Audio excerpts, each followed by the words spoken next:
Alright, Chris here again for my final journal entry on the Red Badge of Courage. One thing I didn't really comment on last time was the change in, what was it, Crane's use of name for our main character. He's changed now to using Henry full-time, of which, truthfully, in my opinion, shows his maturation as a part of the army in true man form. I think that's kind of what he's trying to show, the strength of battle, the courage is brought up inside Henry. And so he's been called Henry full-time now. Very symbolic, strong type of message we're sent from Crane in not calling him the youth anymore. He's matured, not necessarily in age, but in his will to fight, his courage, his overall performance in battle. So, as the army is now on the hill, he sees that one of his there's a ceasing in the battle, and one of his fellow comrades is screaming in pain, and Henry and Wilson, another close fellow comrade in the regiment, take the screaming man to try and find a river, and they don't find the river, but they instead see a point where they can basically see everything that's going on throughout the battle, and so they're kind of watching that happen, and they can also see this conversation going on between the generals. Again, ironic how Henry keeps coming upon these generals, and he overhears them say that, quite literally, the 304th Regiment, of which is Henry's regiment, and Wilson's, and the Dying Man for that matter, they basically just fight like shit. That's basically what the general says, and they say that they're pretty much likely to die in the next wave, and Henry and Wilson are pretty upset about this. They're kind of angry. At the same time, they're kind of resigned from battle. They hold themselves back a little bit in their fighting and what they expect out of the battle. Though their courage is still there, they're not going to run away, things like that. So the battle starts, and they inform the regiment that they're going to charge, and they start the charge, and the regiment's just getting torn up. Everyone's dying off. Not everyone, but there's few being thinned out, and Henry sees the flag carrier die, and one interesting, very interesting section of this book in which this happens.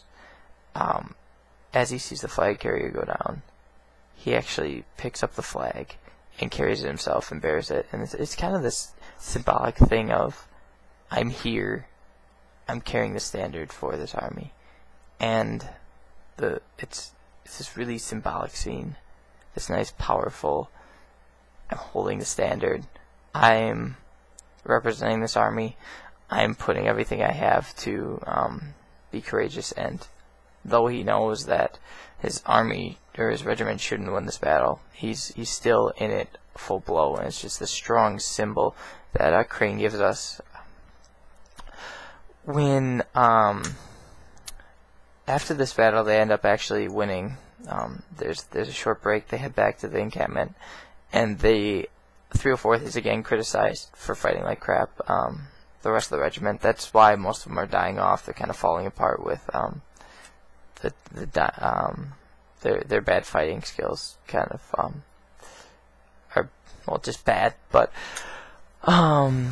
someone reports to Henry and Wilson that they've heard the general speaking, and he believes that Henry and Wilson are the two best fighters within the 304th, and this really raises up Henry and Wilson's spirits a lot, even though they don't try and show it, because they don't want to seem cocky, things like that.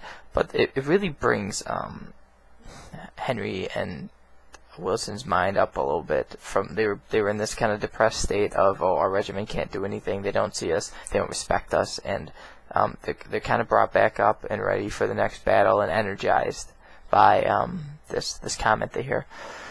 And so there's another charge ordered the next day, and Henry's still bearing the colors. And throughout the battle, it's very, very looking very slim chances of victory. And though Henry's still bearing the standard strong, he goes into this strange trance of which he just kind of spectates while carrying the colors and doesn't really fight.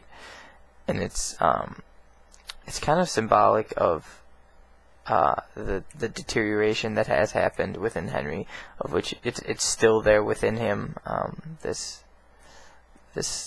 deterioration. He's not fully courageous himself. There is some still weakness within him. But as the fight goes on, there a full out charge on the enemy's fence, they say, is called out, and as they're executing it, Henry and Wilson both see that the enemy flag carrier is dying.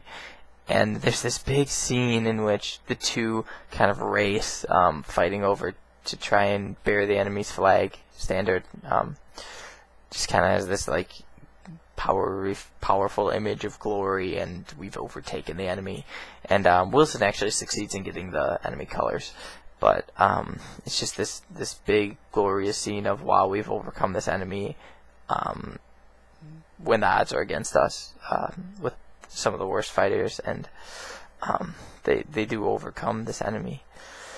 After this last battle is the last chapter, and it's kind of just a reflection that Henry has upon himself. He's still angry at himself over the first battle, and he kind of reflects upon how he's upset and things of that nature. And as he's reflecting, he kind of changes a little bit. He's still, as I said, tormented by the cowardice of himself, but he sees his accomplishment in a good light. He understands that what he's done for the army is a good thing, and that he's done it through courage, though he doesn't necessarily bear this red badge of a wound that's this superficial thing. He truthfully has been overcome by the effect of it, of the army as a whole, and he's very courageous in his fight, and